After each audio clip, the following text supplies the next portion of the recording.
کہ fit path پر جہاں لوگ آ جا رہے تھے کیسے اس سے بات کروں۔ میں تو اسے اس طرح دمکانا چاہتی تھی کہ کانوں کو ہاتھ لگائے اور اسے سمجھانا چاہتی تھی کہ شادی شدہ ہو کر میرا رشتہ مانگنے کیوں ہمارے گھر پہنچ گئے۔ لوگوں کی آمد و رفت کی وجہ سے ایسا ممکن نہ لگا۔ میں نے ریسٹورنٹ کی جانب اشارہ کیا، اندر چلو۔ ہم ہال میں ایک طرف بڑی کرسیوں پر میز کے گرد بیٹھ گئے۔ عادل میری طرف دیکھتے ہوئے مسکراتے ہوئے بولا، بڑی خوش نصیبی ہے جو آپ نے خود مجھے عزت دی، میں تو ایسا سوچ بھی نہیں سکتا تھا۔ میں نے روکھے لہجے میں اسے جواب دیا، کبھی آپ کو یہاں بٹھا کر بات نہ کرتی، لیکن جس مشکل میں آپ نے مجھے ڈالا ہے اس کا واحد حل یہی تھا کہ آپ سے دو ٹوک بات کر لوں۔ یہ لفٹ میں نے باتیں کرنے کے شوق میں نہیں لی، بلکہ آپ شادی شدہ ہیں، پھر دوسری شادی کی کیا ضرورت پیش آ گئی، وہ بھی مجھ جیسی اسٹوڈنٹ کو۔ آپ نے دیکھا جس کی زندگی کا مقصد اعلیٰ تعلیم حاصل کرنا ہے۔ اس نے میری سنجیدہ لہجے کو انتہائی غیر سنجیدہ موڈ میں لیا۔ وہ ہنس پڑا، پھر مخاطب ہوا، آپ واقعی شادی نہیں کرنا چاہتی یا مجھ سے شادی نہیں کرنا چاہتی کہ میں شادی شدہ ہوں؟ دونوں باتیں سمجھ لیں۔ پڑھائی کا جہاں تک معاملہ ہے یہ شادی کے بعد بھی جاری رکھی جا سکتی ہے، اور دوسری بیوی کا معاملہ ہے تو آپ میری بیوی سے خود ملیں۔ اس کا ذہنی توازن درست نہیں۔ میری چچا کی بیٹی ہے اور چچا کی بڑی جائیداد کی تنہا وارث ہے، اسی لیے مجھے بزرگوں نے کم سنی میں قربانی کا بکرا بنا دیا۔ اب میری والدہ، بہن، گھر والوں سب سے مل کر اس معاملے کی تصدیق کر سکتی ہیں۔ مجھے تحقیق کرنے کی ضرورت نہیں ہے کیونکہ مجھے آپ سے شادی نہیں کرنی۔ اگر آپ کی بیوی کا ذہنی توازن ٹھیک نہیں تو اسے طلاق کیوں نہیں دے دیتے؟ کیا محض اس کی جائیداد دولت کی وجہ سے؟ نہیں، اسے عمر بھر کے لیے ایک محرم بھی چاہیے جو اس کی دیکھ بھال کرتا رہے۔ ابو اور چچا نے سوچا کہ ان کے بعد فریدہ کو بیماری یا اچھے برے وقت میں محرم کی ضرورت ہوگی، پھر کون اس کی خبر گیری کر سکے گا؟ نادیہ، تم کیا کہتی ہو؟ کیا انسان کو خود غرض بن کر جینا چاہیے؟ انسانی زندگی کو بے مقصد جان کر گزار دینا چاہیے؟ اگر نیک اور اچھا مقصد بھی نظر میں رہے تو کیا برا ہے؟ میں آپ کی اس بات سے اتفاق کرتی ہوں، لیکن ابھی شادی نہیں کر سکتی۔ آپ کوئی اور رشتہ دیکھ لیں، ورنہ آپ کی یہ دوسری شادی بھی ناکام رہے گی۔ یہ کہہ کر میں ریسٹورنٹ سے جوں ہی باہر نکلی، والد صاحب کو سامنے پایا۔ عادل میرے پیچھے تھا اور والد صاحب کے ہمراہ ان کے دوست تھے۔ وہ یہاں کھانا کھانے آئے تھے۔ والد ان کی موجودگی میں نظریں جھکا کر خاموشی سے پاس سے گزر کر ریسٹورنٹ کے اندر چلے گئے۔ اوف، یہ اتفاق بھی ہونا تھا۔ میں آزاد ہونے سے پہلے گرفتار کر لی گئی تھی۔ ابو نے مجھ سے صفائی طلب کرنے کی ضرورت نہ سمجھی اور گھر آ کر والدہ سے کہا، تاریخ فوراً طے کر دی جائے گی، نادیہ کی شادی کی تیاری کرو۔ گویا میں ایک بہت بڑا خطرہ بن چکی تھی، اور ابو کے خیال میں عادل سے نکاح کر کے ہی اپنی عزت کو بچایا جا سکتا تھا۔ میں گھٹ گھٹ کر روئی، مگر نکاح ہو گیا۔ شادیانے بجنے لگے۔ میں دلہن بن کر سامنے والے وسیع و عریض شاندار محل نما کوٹھی کی ملکہ بن گئی۔ شادی کے بعد عادل نے مجھ پر اپنی گفتگو سے ایسا جادو کیا کہ میں اپنے سابقہ منصوبوں کو غیر حقیقی اور احمقانہ سوچوں کا شاخسانہ سمجھنے لگی۔ انہوں نے مجھ کو خوش رکھنے کے لیے سر دھڑ کی بازی لگا دی، ہر طرح میرا خیال رکھا۔ اب سوچتی تھی کہ اگر عادل سے میری شادی نہ ہوتی تو میں بدقسمت ہوتی۔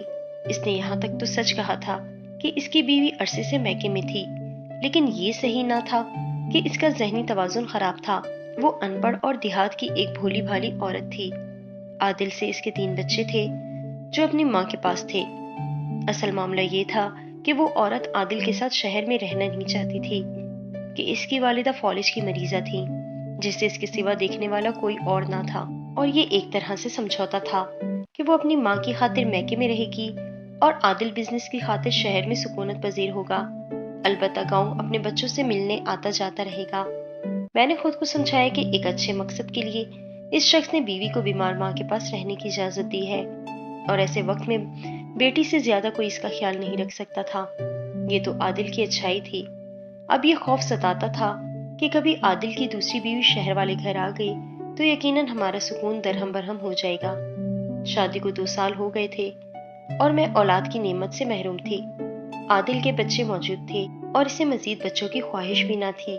میرا رشتہ اس کے ساتھ ہوا میں معلق تھا۔ بچے میاں بیوی کے رشتے کو زیادہ مضبوط کرتے ہیں، اس حقیقت سے انکار نہیں کیا جا سکتا تھا۔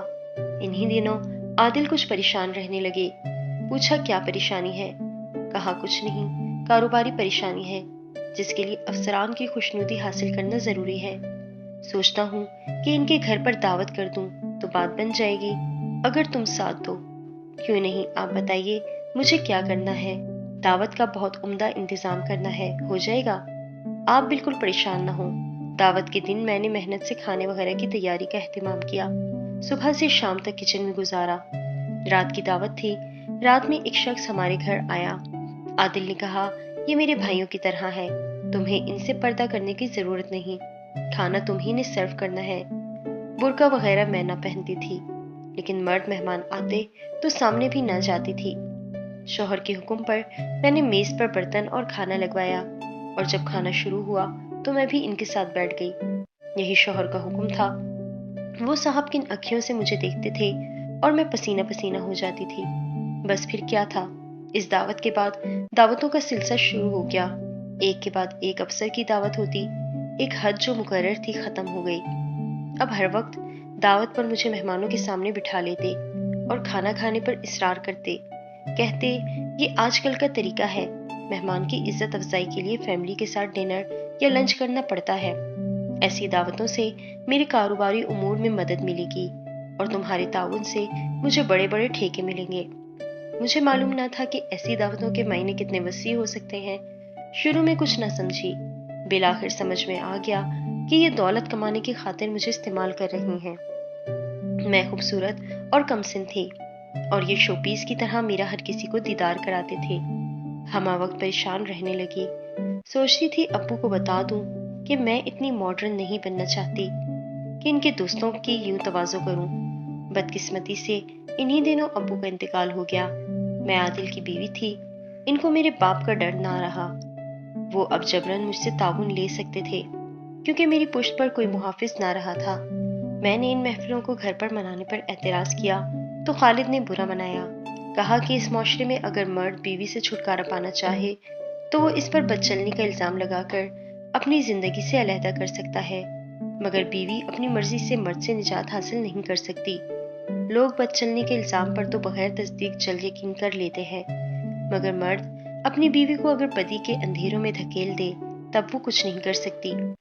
عادل شاید مجھے ایک کمزور عورت سمجھ رہا تھا، لیکن میں اندر سے اتنی کمزور نہ تھی۔ اس سے قبل کہ وہ مجھے دولت کی خاطر کھلونا بنا کر بدی کی راہوں پر دھکیل دیتا، میں نے دعوت میں آنے والے اس کے ایک دوست کو اعتماد میں لیا۔ اس شخص کا ضمیر زندہ تھا۔ اس سے فریاد کی، آپ ایک بہت بڑے افسر ہیں، مگر مجھے نیک طبیعت لگتے ہیں۔ عادل کا افسروں کو دعوت پر بلانا اور ان سے گھلنے ملنے پر زور دینا مجھے بالکل پسند نہیں ہے۔ میرا ایسا مزاج نہیں ہے۔ میں اس آدمی کے اعتبار سے سمجھوتا نہیں کرنا چاہتی تھی۔ آپ میری مدد کریں۔ کیا تم خلا لینا چاہتی ہو؟ جی ہاں، عادل کی نیت جان چکی ہوں۔ اب تو دعوتوں میں شراب بھی رکھی جاتی ہے۔ مجھے یہ منظور نہیں کہ کسی غیر مرد کی اس طرح مہمان نوازی کروں۔ اس سے آگے کی منزل کیا ہوگی آپ خود سوچ سکتے ہیں۔ اس افسر کا نام شہباز تھا۔ اس نیک دل آدمی کی کوششوں کی مدد سے میں نے عادل جیسے لالچی شخص سے خلا لے لی۔ عادل سے خلا لینے کے بعد میں نے شادی نہیں کی، کیونکہ اب میرے لیے شادی میں کوئی کشش باقی نہ رہی تھی۔ خود کو معذور لوگوں کی بحالی کے ایک ادارے کے لیے وقف کر دیا، جہاں ان بے کسوں کی مدد کر کے سچی خوشی ملتی تھی، ایسی خوشی کہ جس کی مجھے تلاش تھی۔ اب میں ایک مطمئن زندگی گزار رہی ہوں۔ سچ کہتی ہوں، صدقے دل سے انسانیت کی خدمت کرنے سے بڑھ کر اور کوئی راہ سکون نہیں ہے، اور اپنی زندگی سے بہت خوش ہوں۔